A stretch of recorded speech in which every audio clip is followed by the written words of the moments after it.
माध्यम से यहाँ पर देख रहे हैं तो लगातार रिजल्ट्स की बड़ी बातें दिखा रहे हैं। आरा से मोदी कैबिनेट के मंत्री आरके सिंह इस वक्त हार गए हैं। तेज जी, ये एक बड़ी बात निकलकर सामने आ रही है और कुछ बड़े मंत्रियों का सेटबैक लगा, जिसमें एक और जीत यहाँ पर सामने आ रही है। दुर्ग से विजय बघेल 4,39,000 वोटों से जीत गए हैं। महासमुंद में बीजेपी की रूप कुमारी 1.5 लाख वोटों, लगभग 1.5 लाख वोटों से आगे नजर आ रही है। यहाँ पर छत्तीसगढ़ की तमाम बड़ी खबरें आपको बता रहे हैं। बीजेपी की कमलेश जांगड़े 60,000 वोटों से इन्होंने जीत हासिल कर ली है, यानी कि शिव डहरिया जीते हैं, हार गए, माफ कीजिएगा। तो देखिए, जितने बड़े चेहरे थे, जितने कांग्रेस के जो दिग्गज चेहरे थे, वो कहीं भी जीत नहीं पाए, ये बड़ी बात है। बृजमोहन अग्रवाल 5.5 लाख वोटों से चुनाव जीत गए हैं।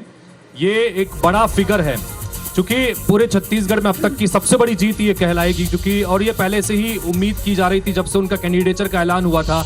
विकास उपाध्याय उनके सामने चुनाव यहाँ पर लड़ रहे थे। ये अब तक की सबसे बड़ी जीत। अच्छा, उनका मार्जिन भी ऐसे ही रहता है, काफी बड़े मार्जिन से वो जीतते हैं। 8 बार के विधायक रहे, हर बार वो जीतते ही हैं। और ऐसे में विकास उपाध्याय जब उनके सामने उतरे थे, तभी भी एक आस लगाए जा रहे थे कि क्या होगा इनका भविष्य, क्योंकि ऑलरेडी वो विधानसभा चुनाव हार चुके थे और उसके बाद लोकसभा में एक ऐसे प्रत्याशी के सामने कम्पीट करना जो कभी हारे ही नहीं है। उसके बाद जो दूसरी बड़ी जीत हैगी, जिसको वोटों के लिहाज से देखें तो वो विजय बघेल की है।